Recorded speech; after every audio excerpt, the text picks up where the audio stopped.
Alors que l'opposition et les inquiétudes de la population ne cessent de croître, l'industrie de la téléphonie mobile poursuit l'extension du réseau de téléphonie mobile en exerçant une pression massive. Actuellement, les valeurs limites en vigueur en Suisse sont régulièrement dépassées, principalement par les antennes 5G adaptatives. Les antennes conventionnelles émettent le rayonnement de manière uniforme, comme un brouillard. Les antennes adaptatives, quant à elles, permettent d'émettre le rayonnement avec plusieurs lobes de signal à la fois. Il est ainsi possible d'atteindre plusieurs endroits en même temps avec des téléphones portables à haute puissance. En de nombreux endroits, les oppositions de la population ont montré que les opérateurs de téléphonie mobile remettent souvent au site des fiches de données spécifiques erronées. Environ 2/3 de toutes les demandes de permis de construire pour la téléphonie mobile contiennent des erreurs grossières et des violations de la loi, comme par exemple des dépassements des valeurs limites de rayonnement, des violations de la distance à la forêt ou des preuves de besoins insuffisantes. Le tribunal fédéral suisse a mis un terme aux tricheries les plus massives des opérateurs de téléphonie mobile. Il a décidé que les procédures de cas bagatelles sont illégales. L'aide à l'exécution doit être révisée et il faut un contrôle des antennes dans toute la Suisse. En effet, de nombreuses antennes ne sont pas exploitées selon les termes de leur exploitation. En conséquence de quoi, il y a des milliers de procédures de permis de construire ultérieures. Le tribunal fédéral a rendu à la population le droit de contrôler les documents de demande de permis de construire avant l'octroi de l'autorisation de construire.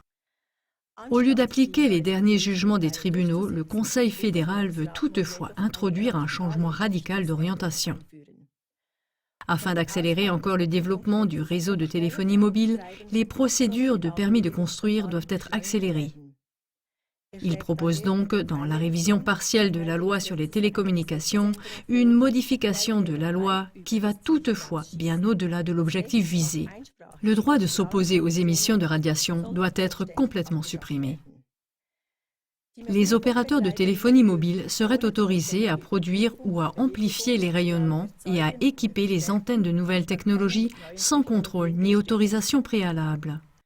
Qu'est-ce qui changerait avec cette loi ? Suppression du droit d'opposition au rayonnement non ionisant. Il ne serait plus possible de s'opposer au rayonnement des installations de téléphonie mobile. Modification de l'antenne sans information publique préalable. Une fois l'antenne construite, elle pourrait toujours être modifiée. Des changements technologiques fondamentaux seraient également possibles, comme par exemple le passage de la 4G à la 5G.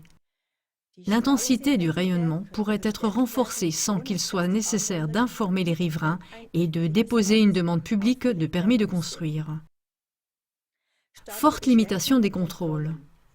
Les calculs concernant le rayonnement qui serait émis dans l'environnement d'une antenne de téléphonie mobile ne sont contrôlés par les cantons qu'après la mise en service de l'antenne. Les mesures de rayonnement ne seraient plus que rarement effectuées, voire jamais. La seule possibilité de recours est coûteuse. Si les riverains veulent se défendre contre des incohérences ou des valeurs de rayonnement trop élevées, ils doivent déposer une plainte et, dans le pire des cas, verser d'abord une avance de frais de plusieurs milliers de francs pour qu'elle soit même traitée. Pendant les années de procédure, les antennes peuvent déjà rayonner trop fortement. Il faut s'attendre à ce que les tribunaux laissent passer n'importe quoi, car ils n'auront pas le courage de faire désactiver une antenne déjà en service, même si elle est illégale. Possibilité d'installer des antennes cachées sur l'ensemble du territoire. Il serait désormais possible d'installer des antennes puissantes sur chaque lampadaire, derrière des tuiles ou cachées dans des couvercles de regard, sans information ni contrôle public. Les radiations invisibles pénétreraient profondément dans les maisons. L'association Schutz vor Strahlung, protection contre le rayonnement, appelle donc à l'action d'urgence et écrit « Jusqu'au 31 mars 2026, chacun et chacune peut donner son avis sur ce projet de loi fatal. » Ensuite, le Conseil fédéral décide si et comment il veut soumettre les projets de loi au Parlement pour délibération et adoption. Il est tout aussi possible qu'il retire ce projet, et c'est précisément notre objectif.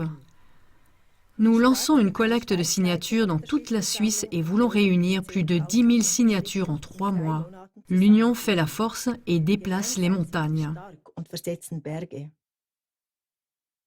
Vous avez les possibilités suivantes pour devenir actif. L'association Schutz vor Strahlung récolte des signatures contre la loi prévue et les déposera avec sa prise de position auprès de l'Office fédéral de la communication. Vous trouverez des feuilles de signature à imprimer et à signer sous le lien affiché. Toute personne peut signer, indépendamment de son âge, de sa nationalité et de son lieu de résidence. Soutenez la collecte de signatures de l'association Schutz vor Strahlung le 21 mars 2026. Vous trouverez plus d'informations sur la journée nationale de collecte en cliquant sur le lien qui s'affiche. Rédigez une déclaration personnelle. Une courte lettre personnelle est plus efficace que des modèles standardisés. La loi est soumise à consultation publique jusqu'au 31 mars 2026. À envoyer à kf-secrétariat@bacom.admin.ch. Vous pouvez également obtenir un modèle et des documents avec les faits importants ici, schutzvorstrahlung.ch, News Stop Gesetz. Vous souhaitez faire part de votre opinion au Conseil fédéral de manière simple et rapide? Écrivez une carte postale. Vous trouverez des modèles sur le site schutzvorstrahlung.ch, News Postkarten Action Stop Eisreicht. Soutenir l'initiative sur les ondes millimétriques? Les ondes millimétriques sont des ondes électromagnétiques de haute fréquence. Ces fréquences pourraient être utilisées de manière généralisée à partir des années 2030, bien qu'elles soient encore peu étudiées et qu'elles présentent des risques importants. L'objectif de cette initiative est de faire en sorte que les ondes millimétriques ne puissent être utilisées que si elles sont sûres et n'ont pas d'effet nocif sur la santé et l'environnement. Vous trouverez plus d'informations ici, millimeterwellen.ch/fr/home-du6fr/. Si la proposition du Conseil fédéral devrait être appliquée, ce serait la porte ouverte à l'arbitraire en matière d'extension de la téléphonie mobile. Les demandes de permis de construire et les contrôles cantonaux ne seraient alors plus obligatoires et les valeurs limites en vigueur en Suisse seraient annulées. Ainsi, on commencerait à mettre fin aux procédures de permis de construire qui ont fait leurs preuves depuis 50 ans. Avec cette modification de la loi, la Suisse limiterait trop fortement un instrument important de la démocratie et de la liberté. Il faut ici un signe clair de la population. C'est la seule façon de mettre un terme à la dissolution insidieuse de la démocratie. La résistance citoyenne peut inciter le Conseil fédéral à retirer la loi et à préserver les droits de la population et des communes qui sont très utilisés et uniques au niveau international.